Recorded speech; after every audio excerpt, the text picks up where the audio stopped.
हाँ, तो स्टूडेंट्स ये रही आपकी स्किल असेसमेंट एक्सरसाइज 2.7 जिसमें देखें वो क्या कहता है जी, if Z1 of S is the impedance of a 10 microfarad capacitor, यानी कि Z1 ऑफ S जो है वो एक 10 माइक्रोफैरड कैपेसिटर की इम्पीडेंस है। ठीक है जी। तो बच्चों देखो इम्पीडेंस आपको पता है किस फॉर्म में होती है, एक कैपेसिटर की इम्पीडेंस का क्या फार्मूला है, उन्होंने यानी कि हमें कैपेसिटेंस दी हुई है। देखिए कैपेसिटेंस हमें गिवन है C1 कह लो इसको 10 माइक्रोफैरड। ठीक है, वो कह रहा है इसके ऊपर इसकी इम्पीडेंस आपके पास है, यानी कि Z1 इसकी इम्पीडेंस है। अब ये कितनी है ये उन्होंने नहीं बताया, उन्होंने बस बोला कि Z1 एक 10 माइक्रोफैरड कैपेसिटर की इम्पीडेंस है। तो इसको कैसे आप निकालोगे, आपको मैंने फार्मूला बताया था 1/SC इसका फार्मूला होता है। एक कैपेसिटर की अगर आप इम्पीडेंस बनाना चाहे तो उसका फार्मूला होता है 1/SC।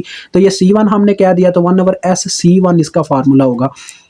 तो ये कितनी आ जाएगी, देखो 1/10 माइक्रो साथ में S आ जाएगा। तो ये फार्मूले से Z1 ऑफ S आ गया। ठीक है, अब Z2 ऑफ S उसने आगे दिया हुआ है, देखो Z2 ऑफ S वो कहता है Z2 of S is the impedance of 100 kilo ohm resistor, यानी कि एक 100 किलो ओम का रजिस्टर है उसकी इतनी इम्पीडेंस है। तो देखो बच्चों मैंने आपको बोला था एक रजिस्टर की जो इम्पीडेंस होती है वो एज इट एज आर ही होती है, यानी जो होती है वो एज इट एज होती है। तो 100 किलो ओम के ही ये बराबर है डायरेक्ट, यानी इसकी यही वैल्यू है। आगे आप मेंशन कर दो ये R1 है हमारा। ठीक है, 100 किलो ओम, ये हमने नाम दे दिया उसकी बात को।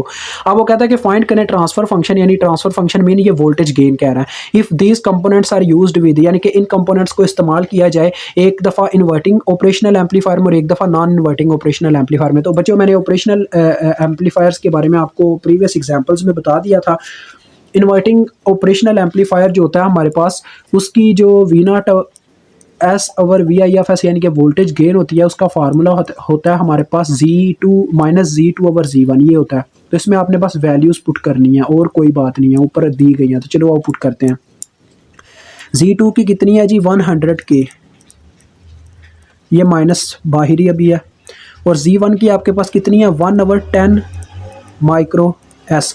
अब बच्चों आप सभी को पता है बटे का बटा उलट के ऊपर चला जाता होता है, तो ये आ जाएगा 100K multiply by 10 micro S, ऐसे आ जाएगा ये, और साथ में बाहर minus which is equal to देखो 100। अब इसको आप कैलकुलेट कर सकते हो, ये बन जाएगा डायरेक्ट मेरे ख्याल में ये -S आता है। बिल्कुल बच्चों -S आता है, पता है क्यों, देखो 100 और ये साथ में किलो है, तो ये हो जाएंगे 1 लाख। ठीक है, 1 लाख और ये एक और जीरो होने की वजह से ये हो जाएगा 10 लाख। 10 लाख और ये 10 लाख का उल्टा होता है, यानी 10⁻⁻⁶ होता है। तो ये आपस में कट जाएंगे और सिंपल S रह जाएगा और बाहर माइनस है, तो -S इसका आंसर आ गया। अब बी जूस ये आप कर सकते हो कैलकुलेटर पे, आपको पता ही है, इतना तो आप जानते हैं यार। अब दूसरी बी जूस में नॉन इन्वर्टिंग ऑपरेशनल एम्पलीफायर इसको कह दिया गया। तो इसमें क्या होगा देखें बच्चों, नॉन इन्वर्टिंग ऑपरेशनल एम्पलीफायर की हमारे पास वोल्टेज गेन का फार्मूला क्या होता है, 1 + Z2/Z1, ये फार्मूला होता है। तो अब देखो यार सिंपल सी बात है, मैंने क्या बोलना, लेकिन मैं फिर भी आपके लिए सिंपल पुटिंग करके ही बताता हूँ। देखो Z2 की वैल्यू अगर मैं पुट करता हूँ कितनी है, 100K, और Z1 की आपके पास कितनी है, Z1 की वैल्यू है आपके पास 1/10 माइक्रो साथ में S। अब देखो फिर से वही बात है, उलट के बटे का बटा उलट के ऊपर चला जाएगा और इसने S ही मुझे दे देना है। ज़रा गौर से देखो, ये बस माइनस का यहाँ पे इन दोनों में डिफरेंस है, माइनस बाहर लिखा हुआ है, बाकी सेम टू सेम वही टर्म है Z2/Z। अगर यहाँ से मैं माइनस हटा दूँ तो ये पता नहीं चलता कि इसका जवाब S आने वाला है इस टर्म का, Z2/Z1 का। तो सीधी सी बात है यार, सिंपल लिख दो S+1, यही आंसर बन जाएगा, क्योंकि बाहर +1 भी है ना, तो S+1 इसका आंसर आएगा, आप करके देख लीजिएगा। तो ये आपका हल होता है सिंपल क्वेश्चन। मुझे उम्मीद है आपको समझ आ गई होगी। खुदा हाफिज़।